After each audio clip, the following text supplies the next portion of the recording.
मोहम्मद रफ़ी, ये बहुत बड़ा अपना गुलकार गुजरा है इंडिया का, हिंदुस्तान का बहुत अच्छा गायकार। एक मरतबा ये हज करने के लिए गया, तो हज करने के बाद मक्के में हज करने के बाद फिर ये मदीना गए, तो रास्ते में कहीं बस रुकी, ये खाना वाना खाने के लिए ये लोग रुके, तो वहाँ अरब के कुछ देहातियों को देखा। मोहम्मद रफ़ी ने अरब के कुछ देहातियों को देखा कि वो ढोल बजा रहे हैं और गाना गा रहे हैं, लेकिन बड़ा भद्दा गाना गा रहे हैं। हम जब लोगों को अल्लाह की इबादत से जोड़ेंगे तो सुन लीजिए, उसमें बहुत सी चीजें आपको ऐसी नजर आएंगी जो आपकी अक्ल में आएंगी, और बहुत सी चीजें ऐसी हैं जो आपकी अक्ल में नहीं आएंगी। इबादत नाम है, शरीयत के मुताबिक अपने आप को इस्लाम के अवामिरो मनहियात नवाही के आगे सरेंडर कर देने का। हमारी अकल में आए या ना आए, हमें अपने आप को सरेंडर करना है, इसी का नाम इबादत है। कभी कभी ऐसी बातें हमारे ख्यालात में, हमारे दिमाग में आएंगी कि जब सारी कायनात को अल्लाह ने पैदा किया तो फिर अल्लाह को किसने पैदा किया? नाउज़ु बिल्लाह। ऐसे सवालात आएंगे और दूसरे लोग आपको बहकाएंगे भी और आपसे सवाल भी करेंगे। ये क्या बात है कि इस्लाम के अंदर एक मर्द को 4 निकाह की इजाजत दी गई है, लेकिन एक औरत अगर 4 मर्द रखना चाहे तो उसको इजाजत क्यों नहीं है? ऐसे सवाल दुनिया आपसे करेगी। ये क्या बात है? जब मां के पेट से कोई बच्चा पैदा हो, अगर वो लड़का है और पेशाब कर देता है तो उसके पेशाब को धोने की जरूरत नहीं है, सिर्फ छींटा मारने से काम चलेगा। लेकिन अगर लड़की पैदा हुई है और लड़की किसी के कपड़े पर पेशाब कर दे, किसी के जिस्म पर, तो लड़की के पेशाब को धोया जाएगा। लड़के और लड़की में ये फैसला, ये फर्क क्यों है? लड़के का पेशाब ना धोया जाए, लड़की का पेशाब धोया जाए। बहुत सी चीजें ऐसी हैं जो हमें सिर्फ मानना पड़ेंगी, चाहे वो हमारी अक्ल में आए या ना आए। यही फर्क है इस्लाम और सेकुलर निज़ाम हयात में। इस्लाम 3 चीजों को हुसूल इल्म का जरिया मानता है और सेकुलर निज़ाम हयात 2 चीजों को हुसूल इल्म का जरिया मानती है।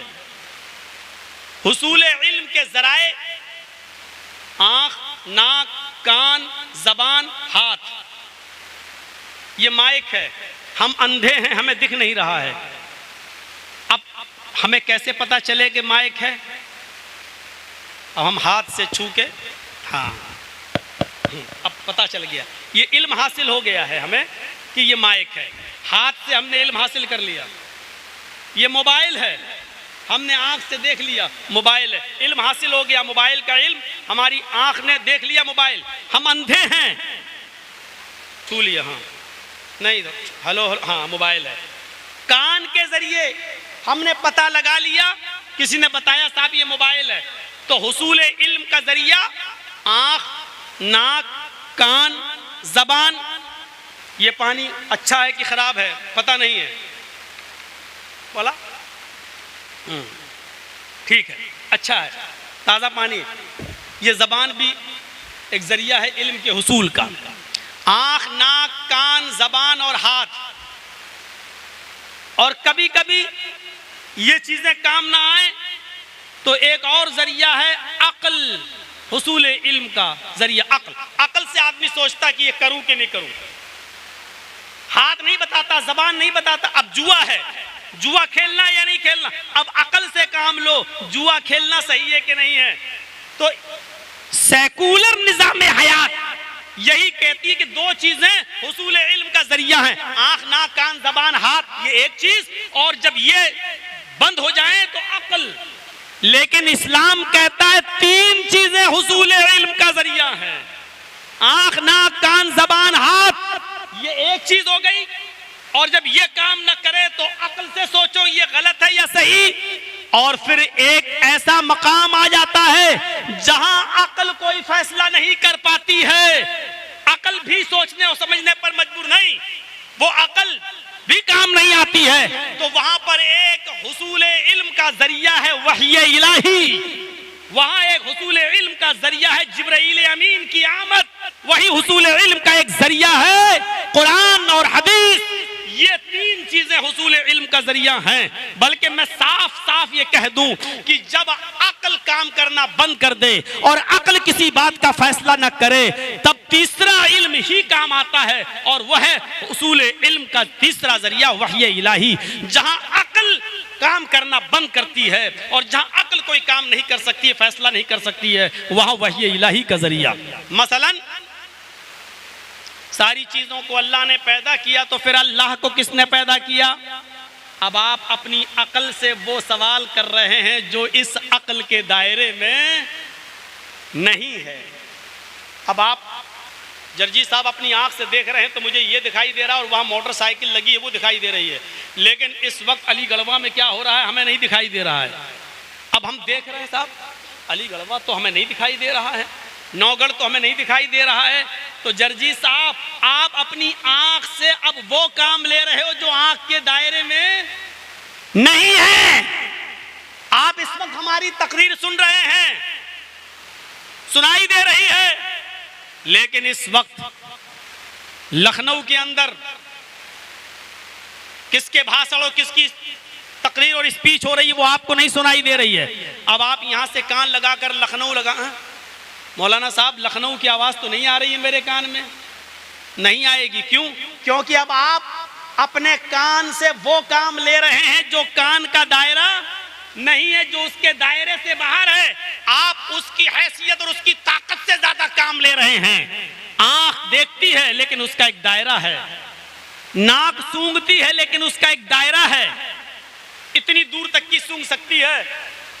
दिल्ली दरबार में क्या बना है उसका नहीं सूंघ के बता सकते हो आप, यहां उसका एक दायरा है।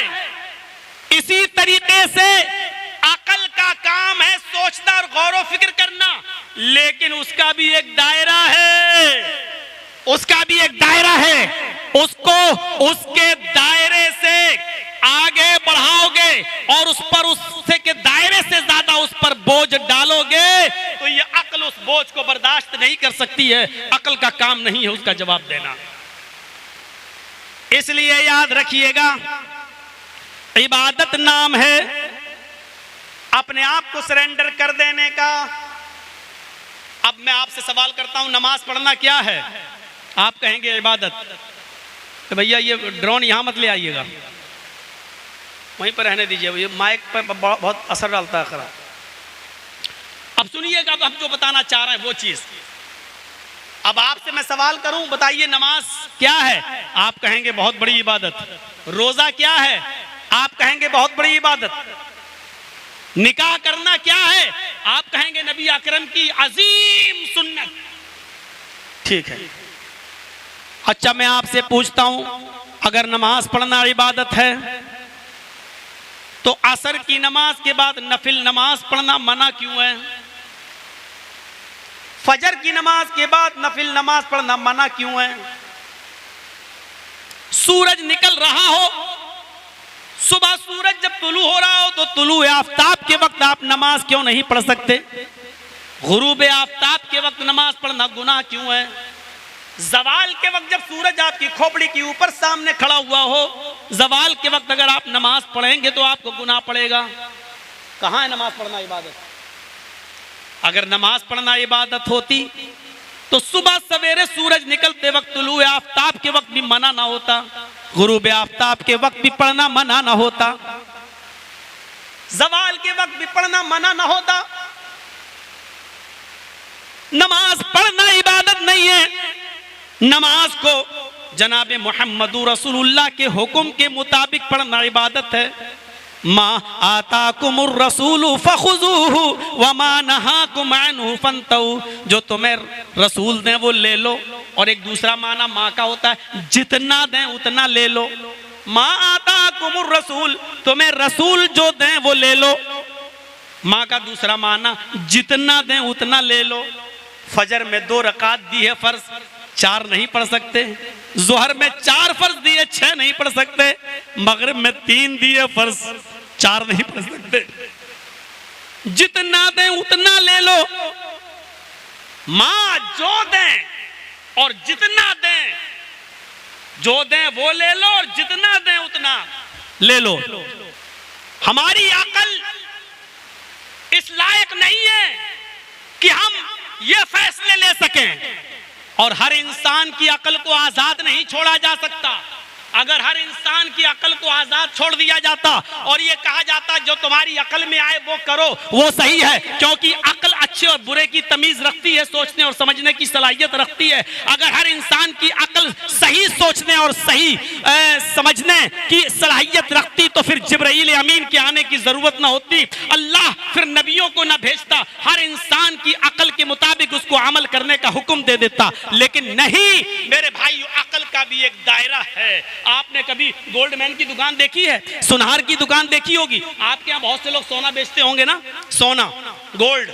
आप सोने की दुकान पे जाएंगे तो देखेंगे वहां एक छोटी सी तराजू रखी हुई होती है, वेट, सुनार उसके ऊपर रखता है, वजन करता है, 10 ग्राम सोना, 20 ग्राम सोना उस पर रखता है। वो कांटा वो बता देता है कि इसमें कितना वजन है, ये 20 ग्राम, ये 10 ग्राम। वो तराजू सोना तौलने के लिए बनाई गई है। गोल्ड आपने रखा, बता दिया क्या है 10 ग्राम, क्या है 20 ग्राम। अब आप उस पर अपने नेपाल का कोई 5-6 कुंटल की पहाड़ी ले आओ, एक टीला ले आओ या बहुत बड़ा पत्थर उठा लाओ जिसका वजन 500-600 किलो हो, वो उठाकर उस सोने को तौलने वाली तराजू के ऊपर आप रख दो तो तौल देगा उसको? नहीं तौलेगा, बल्कि तराजू टूट जाएगी। अब क्या कोई ये कहेगा कि अरे साला कैसी तराजू बना, भाग, सोना तौल देता है, इतना कीमती चीज पत्थर तौल ही नहीं पा रहा है, ये कैसी तराजू है, भाग, बेकार है, हटो। ये कहने वाला बेकार है। अरे जब वो बनाई ही नहीं गई है पत्थर तौलने के लिए तो आप उस पर 500 किलो का वजन क्यों डाल रहे हैं? वो है ही 10 और 20 ग्राम 50 ग्राम वजन तौलने के लिए बनाई गई है, तो आप उस पर 500 किलो का पत्थर क्यों रख रहे हैं? वो टूट जाएगी। इसी तरीके से आपकी अकल चंद चीजों के लिए बनाई गई है। अब आप उससे इतना बड़ा सवाल करें कि हर चीज अल्लाह ने पैदा की है, अल्लाह को किसने पैदा किया है, तो आप समझ लो कि सोना तौलने वाली तराजू पर आप पहाड़, हिमालय पहाड़ रख रहे हैं। आपकी अकल टूट जाएगी, खत्म हो जाएगी। आप अपनी अकल से वो काम ले रहे हैं जो अकल उसके लिए बनाई नहीं गई है। एक औरत को 4 मर्द रखने की इजाजत क्यों नहीं दी? मेरे भाइयों, आप अपनी अकल से वो सवाल कर रहे हैं जिसके लिए अकल आपकी बनाई नहीं गई है, बनाई नहीं गई है। इसीलिए याद रखिए, बस थोड़ा सा टाइम और दे दो, मुझे बारिश हो रही मैं देख रहा हूं, जब यहां आ रही है तो आप लोग भी दो। बस एक चीज और समझा दूं आपको मेरे भाइयों, शरीयत ने जिसको हलाल कर दिया वो हलाल, हमारी समझ में आए या ना आए। शरीयत ने जिसको हराम कर दिया वो हराम, हमारी समझ में आए या ना आए। कुरान कहता है इन्नमल बैउ मिस्लुर रिबा, बैउ तिजारत रिबा और सूद ब्याज की तरह है, लेकिन इस्लाम ने सूद और ब्याज को हराम करार दिया है और तिजारत को हलाल करार दिया है। आप तिजारत करते हैं, 1 लाख रुपया किसी बिजनेस में लगाते हैं, 1,10,000 1,20,000 आप कमाते हैं, जायज है आपके लिए, लेकिन यही 1 लाख रुपया आप किसी को दे देते हैं कि लो काम करो और जब मुझे लौटाओ तो 1,20,000 लौटाना, ये सूद हो गया, ये हराम है। जबकि तिजारत और सूद की मिसाल एक ही जैसी है। तिजारत से भी आदमी कमाता है और सूद से भी आदमी कमाता है, लेकिन तिजारत को हलाल करार दिया है और सूद और ब्याज को हराम। अब कोई आदमी कहे एक ही जैसी चीजें हैं तो सूद को हलाल क्यों नहीं करार दिया? अब आप अपनी अकल से वो काम ले रहे हैं जिसके लिए अकल बनाई नहीं गई है। कुरान ने कहा है कि इन्नमल खम्र, कुरान ने कहा इन्नमा हर्रम अलैकुमुल मैतता वद्दम वलहमल खिंजीर, तुम्हारे ऊपर जो बहुत सी चीजें हराम है उसमें खिंजीर और सूअर का गोश्त भी हराम है।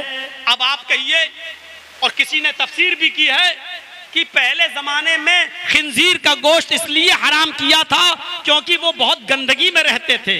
अल्लाह के रसूल के जमाने में जो खिंजीर थे वो नालियों में रहते थे और लैट्रीन खाते थे, गंदगी खाते खाते थे, उनकी गलाजत को देखते हुए अल्लाह के रसूल ने और शरीयत ने खिंजीर को हराम करार दिया है। आज के इस दौर में खिंजीर गंदगी नहीं खा रहे हैं, उनके लिए बड़े बड़े फार्म हाउस बनाए जा रहे हैं, बड़े बड़े फार्म हाउस तैयार किए जा रहे हैं, उनके लिए बड़ा अच्छा खाना फूड तैयार किया जा रहा है। लिहाजा आजकल वो विटामिन और मिनरल्स की चीजें खा रहे हैं। लिहाजा आज जितनी सफाई और सुथराई के साथ सुअरों को पाला जा रहा है, खिंजीर की परवरिश हो रही है। लिहाजा आज के इस दौर में अब सुअर को हलाल करार दिया जाए तो ये बेअक्ली की बात होगी, क्योंकि कुरान ने नफ्से सुअर को हराम करार दिया है। अब आप खिंजीर का गोश्त नहीं खा सकते, चाहे पहले जमाने में वो गंदगी खाते हो इसलिए हराम किया था, और आज वो बड़ी अच्छी चीजें खा रहे हैं, कोई गंदगी नहीं खा रहा है, फिर भी वो हराम ही रहेगा, इसलिए कि शरीयत ने उसको हराम करार दिया है। मेरे भाइयों, अपनी अकल को मत दौड़ाओ, जो शरीयत ने जिसको हराम करार दिया वो हराम ही रहेगा, शरीयत ने जिसको हलाल किया वो हलाल रहेगा। आपको याद होगा मोहम्मद रफी, ये बहुत बड़ा अपना गुलकार गुजरा है इंडिया का, हिंदुस्तान का बहुत अच्छा गायकार।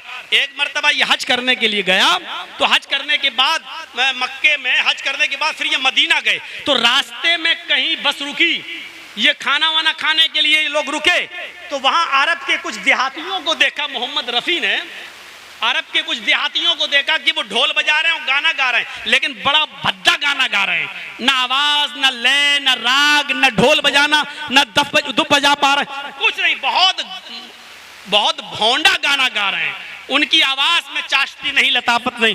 तो मोहम्मद अली ने क्या कहा था इन अरब के इन देहातियों को का गाना सुनकर, ओ आज मेरी समझ में आया है अल्लाह के रसूल ने क्यों गाना हराम करार दिया है। इन अरब के देहातियों का गाना सुना था इसलिए हराम करार दिया, इनकी भोंडी आवाज में गाना सुना इसलिए हराम करार दिया। अगर आज अल्लाह के रसूल जिंदा होते और हमारा गाना सुनते तो कभी हराम करार नहीं देते, क्योंकि हमारी आवाज बड़ी सुरीली है। तो मेरे भाइयों, लोग अपनी अकल से किसी को जायज भी कर लेते हैं और किसी को नाजायज भी कर लेते हैं। अगर आप अपनी अकल का इस्तेमाल करना चाहें तो आप देखिए, आज से 800-900 साल पहले एक फिरका उठा था जिसका नाम था बातनिया, जिसको करामता भी कहा जाता है, करामता, और जिसका एक बहुत बड़ा लीडर जिसका नाम था उबैदुल्लाह इब्ने हसन कीरवानी, उबैदुल्लाह इब्ने हसन कीरवानी ने अपनी एक किताब के अंदर लिखा है, देखिए अकल का कैसे नाजायज इस्तेमाल किया। उसने लिखा है कि ये कितनी बड़ी बेअक्ली की बात है, ये कितनी बड़ी बदअक्ली की बात है कि लोग अपनी बहन से निकाह न करें और दूसरे की बहन बेटी के साथ निकाह कर लें, जबकि बहन अपने भाई के मिजाज को जानती है, उसके मिजाज से वाकिफ है, वो जानती है मेरे भाई का गुस्सा कब आता है, वो जानती है कि मेरे भाई का गुस्सा कैसे दूर होता है।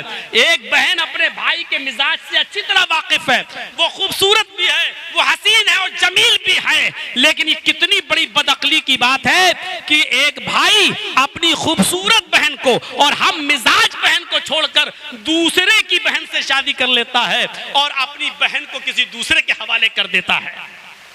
जबकि फिर आगे लिखता है, जब हमारी बहन हमारे लिए खाना बना सकती है, हमारा परेशानी में सर दबा सकती है, हमारे लिए बिस्तर बिछा सकती है, हमें दवा खिला सकती है, हमारा मजबूरी और परेशानियों में हमारा ख्याल रख सकती है, तो फिर शादी करके उसके साथ जिनसी तस्कीन और जिनसी लज्जत हासिल क्यों नहीं की जा सकती है। और आगे वो लिखता है, ये कितनी बड़ी बेवकूफी की बात है कि अपनी हसीन और जमील और खूबसूरत सरमाए को और हसीन और जमील बहन को किसी दूसरे के हवाले कर दो और दूसरे का कबाड़ खाना उठाकर अपने घर पे ले। ये इसी अकल का नाजायज फायदा हुआ। और मैं पूछना चाहता हूं आपसे, आप लाख कहिए कि समाज इजाजत नहीं देता, ये इजाजत नहीं देता, वो इजाजत नहीं, ये सब कहने वाली बात है, लेकिन मुझे ये बताइए कि अकल के तौर पर उसने कौन सी गलत बात कही थी।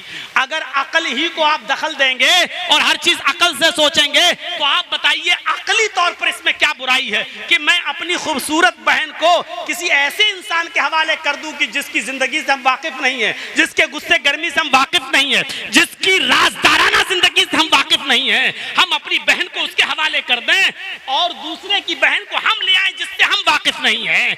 आप बताइए अकली तौर पर अकल क्या कहती है? अकल कहती है कि अपनी बहन से खुद निकाह कर लो, क्योंकि उसके मिजाज से हम वाकिफ हैं, उसके सरश्त से हम वाकिफ हैं, इसलिए अपने घर के माल को दूसरे के घर में हम क्यों दें? अकल तो यही कहती है। शरीयत एक अलग चीज है। मैं कहना चाहता हूं मेरे भाइयों, जहां अकल काम करना बंद कर देती है वहां फिर वही इलाही की जरूरत पड़ती है। अब हमारी अकल तो कह रही है कि बहन और बेटी के साथ निकाह करने में कोई बुराई नहीं है, लेकिन हमारी अकल अब यहाँ दायरा ही नहीं है, वो काम करना बंद कर दी। शरीयत कहती है कि बहन के साथ निकाह करना हराम है, बेटी के साथ निकाह करना हराम है, आप नहीं कर सकते हो। अब शरीयत की जगह जरूरत इसलिए पड़ी है कि हाँ अकल ने जब काम करना बंद कर दिया है, अब हम अकल को दखल नहीं दे सकते हैं, शरीयत ही की बात को मानेंगे, और शरीयत की बात को मानना ही मेरे भाइयों इबादत है। इसलिए हम अपने तमाम कामों में ये देखें कि इबादत क्या है और अल्लाह और उसके रसूल की मर्जी क्या है, शरीयत क्या कहती है। अपने आप को सरेंडर कर देने का नाम इबादत है। अल्लाह ने और उसके रसूल ने जब कहा है खाओ तब खाएं, जब कहा पहनो तो पहने, जब कहा बैठ जाओ तब बैठ जाएं, जब कहा सो तो सो जाएं, जब कहा उठो तो उठ जाएं, जब कहे नमाज पढ़ो तो नमाज पढ़ें, जब कहें कि इस वक्त नमाज पढ़ना हराम है मना है तब रुक जाएं, जब कहें रोजा रखो तब रोजा रखें, जब कहें कि इन दिनों में रोजा रखना मना है तो हम छोड़ दें। इसी का नाम शरीयत है, इसी का नाम इबादत है, और इसी इबादत में मेरे भाइयों अकल को दखल नहीं है। अब शरीयत में वही चलेगा। अगर मक्खी हमारे खाने पीने की चीज में गिर जाए तो अल्लाह के रसूल फरमाते हैं उसको पकड़ के पूरा डुबो दो, क्योंकि जब वो पाप खाने में पीने में गिरती है पानी में तो वो अपना बीमारी वाला पर डालती है। अल्लाह ने उसके दूसरे पर में शिफा रखी है, जब आप उसको पूरा डुबो दोगे तो उसकी शिफा उस बीमारी को काट देगी। अब हम अपनी अकल को दखल न दें, साहब मक्खी गिर गई अब हम ये खाना कैसे खाएं, नहीं उसको हटा दें, ये कर दें। शरीयत ने कह दिया हमें मानना है, शरीयत ने कह दिया कि लड़का का पेशाब नहीं धोया जाएगा, सिर्फ छींटा मारने से काम चल जाएगा। लड़की अगर पेशाब कर दे, बच्ची आपकी चाहे वो दूध ही क्यों ना पीती हो, छोटी क्यों ना हो, अगर वो पेशाब कर दे तो उसके पेशाब को धुला जाएगा। आप शरीयत से सवाल नहीं कर सकते हो। अब ये मत पूछो कि लड़के लड़की के पेशाब में फर्क क्या है। अब हम अपनी अकल से वो सवाल कर रहे हैं जो अकल का दायरा नहीं है। यहाँ अकल ने काम करना बंद कर दिया है, तब शरीयत का हुक्म हमें मानना पड़ेगा। मेरे प्यारे साथियों, जब अकल काम करना बंद कर दे वहां वही इलाही की जरूरत होती है, वहां शरीयत की जरूरत होती है, वहां नबी अकरम की हदीस की जरूरत होती है। तो हमें अल्लाह और उसके रसूल की मर्जी के मुताबिक इबादत करना चाहिए, और जिस तरह शरीयत ने कहा उस तरह हमें इबादत करना चाहिए।